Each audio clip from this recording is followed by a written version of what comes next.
Hey guys, you're watching Guitar Chat, the show where we chat to touring musicians to see what guitars are bringing out on tour with them. And today I'm joined by none other than Mitch from Silent Planet. Mitch, how are you, dude? Great, man.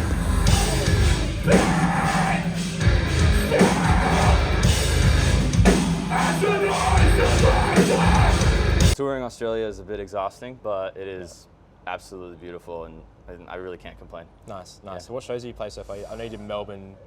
Was that Last last night? Yeah. So Brizzy, Gold Coast, Newcastle, Wollongong. Nice. of all Oh, really? places. Yeah. Sick. Awesome. Sydney, Melbourne last night, Canberra. Really? Yeah. Damn. What was that like? Canberra was sick. Nice. Every place has been awesome. I will say the venues here are very hot inside.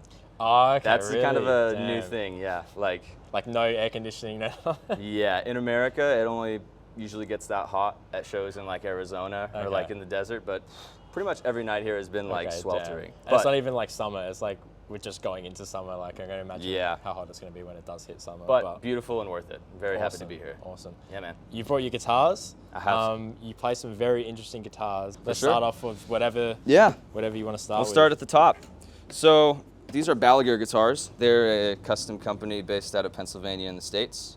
I started working with them about a year ago. Nice. This is the first one that they built for me. This is called an Espada. It's the model name, which kind of like a means, jazz master. Yeah. It means sword in Spanish. Sick. So I guess maybe it's kind of like a weapon sort of vibe, I guess. This is, let's see, this is a 28.5-inch scale length with, all of the guitars actually, I believe, are made of ash. This has a Bacote veneer. Yep. EverTune, it's in drop E. These are bare knuckle HSPs, so they're Sick. super high output P90s. Yep. Locking tuners, the whole thing. Mm-hmm. Push pull on the tone. Is that so like it bypasses and stuff? This is like a coil splitter, which to be fair, cool. with the P90s, I'm not actually sure what the hell that even does. The P90s were fitted after the guitar was built for me. Okay. Yeah. So I couldn't even tell you what that's actually wired to do now, but it's there. Yeah. Yeah. 22 frets. Ebony fretboard by the looks of it too. Yes, Yeah. ebony fretboard. It's a maple neck with stringers, but it's body matched, so you can't really see it. Yeah. That looks sick. Super neck sleek, through. like just like black satin, like it's really nice. Yeah, I was really keen on getting the whole, I wanted the back of the guitar to look exactly like, you know what I mean? Yeah, and I love it. It's beautiful. It's a little heavy, but I'm getting used to it. Nice. Yeah. Do you know what gauges you run on that thing?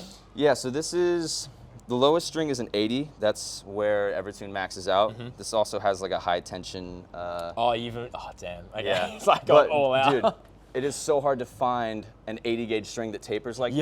Yeah, fair. So there's like one company that I know of in the States that makes a custom string that does that. So Is that Labella or something like that? it's a String Joy is the name of the company. String Joy, yeah. They're Cool, based cool. in Nashville where I live. So I'm kind of debating am I just gonna play that string forever? Or am I gonna get a drill bit and go in there and make some more room? Okay. But Right. well, it's left to be seen, I guess. Yeah. It's filthy right now, as you can see. I'm not great at The cleaning camera my won't pick guitars. that up. It's fine. Awesome, great. Yeah. Why the P90s? They're amazing. They're really cool. I don't know if this is like my final pair. I'm just kind of experimenting still, but with Loathe and Thornhill, that type of those sound. guitar tones are my favorite by far. So I was going for something like that. And this is basically only being used for our new material. So like the song Signal that came out a couple months ago, and the whole new record is going to be not necessarily in drop E. We got like some pitch shifting going on, but this is like low boy for all of the newer material. Cool. Yeah. Cool. Like I guess when you're tuning that low, like getting the jangly sound out of the P90s is probably a good thing. Yeah, it's really cool. It's got this crazy like bite to it that you can't really get with humbuckers or whatever. Totally. And when you do one of these, I don't know what it's called. I call it the Mike Stringer because he does that a lot. The scrape or whatever. Yeah, the scrapey guy with the P90s sounds fucking gnarly. Damn. It's really sick. Sick. Yeah, I'm realizing I'm missing a screw right here, which is awesome. At the Brisbane show, it was so wet that literally this fell off. I'm getting this fixed as soon as I get home. I'm going to have to fix that. Damn. There's a lot of stuff going on. But yeah, I love it. Well, it's still kicking, so. Thank you, man. Yeah, I'm very, very proud of it. Balaguer did a crazy job with this. Next, we have same body, actually. This is another Espada. This one is 26.5 inches. EverTune as well. Same specs, basically, ash body. This one has a set-in neck. Yep. Which is really the only difference. And I keep this in drop A sharp Nice. for basically all of our old material. These are Seymour Duncans. This is a Nazgul and this is a Sentient. These are the actual pickups that we used for like our first, let's see, our second and third record. Okay. So yep. pretty much this combined with Will Putney's IRs that I have in my Helix. Yeah. It pretty much sounds exactly how the album Yeah. sounds. Which Pretty much matched to like the album tone. Yeah, yeah. yeah, and Will's obviously like tone god. So Absolutely. There's a sufficient amount of mids in the tone Yeah. on the record that I don't really have to change it for live. Nice. A lot of times, the record is super scooped and you have to like add Yeah, that yeah, back in. Nah, this is pretty much Sick. out the gate set up. Same deal. This one is definitely a coil splitter. A coil split, yeah. Yeah, same deal. You can actually see the stringers on this one a little bit through the body match, Yep. but it's the same deal. It's 5-piece maple neck with 2 walnut stringers, ebony fretboard again. Lumen lays, because I like strobe lights a lot, and Yeah. I'm always telling the LD to go as dark and crazy Yeah. as you can. And the luminaries do help. Like, Oh, yeah. Like I remember once I was playing like, and it didn't have it, and I was like, oh, like I had to like go in front of the lights just so I Yes. could see. And I was like, oh, okay, now it makes sense. Like, Totally. Yeah. Trying to think of any other distinguishing features about this, other than it's way lighter than the one I Yeah. just showed. This one feels like a toy compared to the other one. Sturdy, but Yeah. much more comfortable. Because the EverTunes add so much weight as it is. Like They do. Yeah. But I will say, the first guitar that I showed, even though it's really heavy, it kind of feels nice that it's heavy because it's so low. It kind of like, Adds to the vibe. Feels premium. Like when I'm playing like the low E, it feels Yeah. correct that the guitar is Yeah. a bit heavier. And when I like dig into it, it's like, you can feel it. Yeah, it's like yeah, that makes sense. Yeah. But yeah, that's this. I love that like transparent finish. Like it's like a blood red kind of like. Yeah. So this super is nice. this is called the rustic ash finish that they do, and it's actually brown technically. Yeah. To me, it looks red. Yeah, I was gonna say it's got like it's not red, but like it's I think got I think the actual like rustic red finish, if you were to order it, is like red, red, like and red like that chair. yeah, this is more like wine red, Yeah. Technically brown, but yeah. And I love the natural finish. Looks super sleek. Thank you. Yeah, that's my favorite thing in guitars for sure. No shade to what other people like, but I'm natural all the way. Yeah. I just love. It's a piece of wood. Yeah, yeah. So let it be a Fair. piece of wood, Unless it's like an Aristides or something. Totally, like that. yeah. But that's totally different. Yeah, yeah, for totally sure. different world. For sure. And then last, I have. This is actually the first guitar that they sent me when I started working with them. Before I even had a custom in the works, they just sort of on good faith. Good faith. We're like, hey, we have this guitar that we think you'd like, and if you want it, you can have it. That was nice of them. Yeah, so this is a 27-inch Growler. That's what this body is called. Again, the rustic black finish. So sick. So ash body. The neck is probably some sort of, It looks like a roasted maple or something like that. I think it's roasted maple. I couldn't tell you to be sure. Definitely ebony fretboard again. Yeah. This was like a production line that they did, so this is not like custom spec'd at all. Yeah. No lumen lays or anything like that. But it was the first foray I had into their guitars, Yeah. and I've had this one the longest, and it's been amazing. Like, really can't complain. Looks amazing. I love how it's like a little bit of wear there. Yeah, Like, you right can where- that's so you can sick. see where Like, I'm. Yep. Yeah. Exactly. That's awesome. And the pickups are starting to change colors because, Yeah. like I mentioned, I'm terrible at cleaning them. So before you know it, this is gonna just look like it's been relicked, Yeah, yeah. essentially, which is That's awesome. kind of cool. It's kind of Yeah. the vibe I like. Yeah, I think if I had one gripe, it would be that it's not 24 frets. Oh, really? It's not. Yeah. Okay. Right. When I got this guitar, when they sent it to me, I was like over the moon. Like, this is beautiful. I'm so lucky. And then I started playing through some of our songs, and I was like, I use the 24th fret way more than Yeah. I thought. Yeah. But I found ways around it. You know what I mean? Okay, It's so not the end of the world. Just Play a have to different get octave or something like that. different Yeah. octave, little momentary pitch shifting Okay. things. Yeah. Cool. Yeah. But yeah. So what are you playing on this one majority of the time? Yeah, so the tuning of this guitar is essentially C standard. Okay. So drop A sharp is C standard Yeah. with a dropped, right, from C to A sharp. This guitar I keep in our weird tunings, which are essentially C standard, but the lowest string gets dropped further. So A flat or G. So Okay. this kind of So, fluctuates yeah. between the set. That's why it's not EverTune, so you can Exactly, yeah. Yeah. Somebody brought up to me, they're like, you could use the EverTune You and just have just to take tune it out of like, the zone. Yeah, yeah. And I know Jesse from Era does that for one of their songs. Yeah, in a pinch, I might start doing that. But I kind of like having 3 guitars. It's nice because this one could also double as a drop A sharp guitar. Yeah. Good to have as a backup or something like that. This one could double as this guitar Yeah. as well. But yeah, besides how heavy this case is with all of them in it, and the fact that it always counts as like a heavy bag when you're flying, I don't think I'd do it any differently. Nah. Yeah. Sick, man. Do you know what pickups are in those ones? These are the stock Balaguer Evergreens, Okay, which are sick. like their kind of like high output pickup. I haven't really heard any reason to change them. Yep. The way that it's just all sort of integrated into the Helix rig, it Yeah. sounds great. So I guess they're like made for Balaguer guitars as well. So. totally. My whole thing is like, if it's not broken, don't fix it. Yep. And so I'm just not gonna mess up a good thing. Let's see, gauges, strings.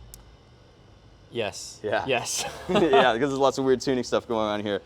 Essentially, I'm always using the Diodario teal baritone set, which goes 62 to 13. Okay.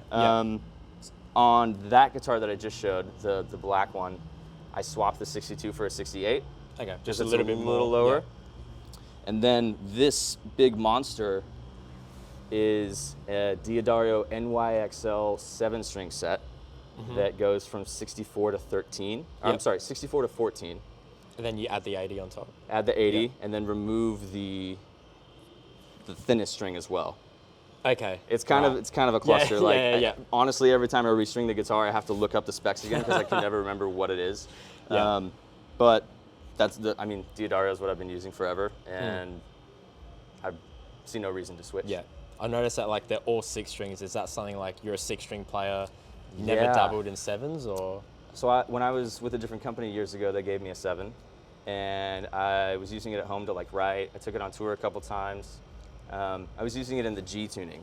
Yep. So like G, F, A sharp, et cetera, et cetera. And then the smallest string was an extra F. Okay. I was doing the 7-string thing because I ended up tracking one of our records on a 7. Yep. Will was like, just use a 7. You're like, you're so low, let's just do it. But I never could fully grasp the difference of between one set of strings, it's a major third instead of a perfect fourth. Okay. So are you a theory head? Is that what you're trying to tell me right now? Yeah, Dude, okay. All right, that makes so much more sense now, yeah. So like for me, the way that I was playing 7-string was like, it was basically set up like a 6 with an extra high. With an extra high. Instead of like I have an extra thing and now my E minor chord is actually where it feels like it's and A. like all your scales are off and For as much as I have weird tunings, right? Yeah. I should be able to wrap my head around it, but I can't. Yeah. So I don't care. I'm just gonna stick with 6. That's fair. I'll just keep getting longer and longer, and that makes so much more sense now that you're saying, because like I play 7s, but like I don't know that much theory. So like I know that one string's like 1 fret off, so like I'll adjust my chords. Yeah. That's as far as I think about it. But I like, just if can't. my brain was like fully into like all the theory and stuff, like I know that I would not be able to, like I'd have to do something like you, like run it as a 6 with an extra high or something like that, just to wrap my head around it. That makes so much more sense. Yeah. So again, if it's not broken, don't fix it. If I can just, keep my brain in the same lane and just get away with going lower by means of extending that way or using an EverTune or pitch shifting, I'll do that. Yeah. And our music is kind of moving in a direction that's maybe a bit less technical than it was before. So I don't even find myself needing extra strings and all of that kind of stuff. I like that it's moving in a direction that's more simple and kind of just like traditional metal guitar playing and not so much like proggy I understand fretboard that. dancing stuff. So mostly just because I can't do it live. Yeah. Just want it to be Fair easier. enough. Fair enough. Yeah, On the record, I want to be able to just have fun and not move have to around think too and much. not look over your fretboard and Totally, yeah. But that's a byproduct of touring and playing the same songs forever and being like, you know what? I screwed myself with this. Like I shouldn't have written this part this way, because now I just like, it's gonna be so hard. Fair. The whole set, I'll be moving around, and then for 30 seconds, you I'm have to just stand glued. still and do that one riff. Yeah, I'm exactly the same. I would just rather be a better all-around performer, you know what I mean, and not have to think as much. Fair. Yeah. One thing common between me and you is that we love our EverTunes. I know you got one that doesn't have the EverTune. After you've used it for so long, do you find yourself like, that's it? Like you want an EverTune at all times, or are you happy to fluctuate? I think that having 2 of 3 with EverTunes is nice, because I honestly, I'd get to the venue. Every day I double check the EverTunes just to make sure. Same. I'm waiting for the day that they're off. Yeah. And they aren't. I flew with them without detuning them or anything. Showed up in New Zealand to the first show, opened it up, and they were perfectly in tune. So good. So, in that sense, yeah, for sure. Yeah. Like metal, live guitar playing, recording, EverTune all the way. Yeah. Yes. I don't mind having to like tune this other one because I'm moving between in songs. Yeah. It's not that big a deal considering the other ones are like perfect forever. Yeah. It just depends on the application. Yeah. And, I feel like for this stuff, like when you're tuning low, playing chunky, playing baritones, like picking hard, like EverTunes just make all the sense in the world. Yeah. I mean, especially now, I've made the switch to digital. So my whole guitar rig is just the Helix. Yep. Plug it in, turn it on. The guitars are perfectly in tune. Done.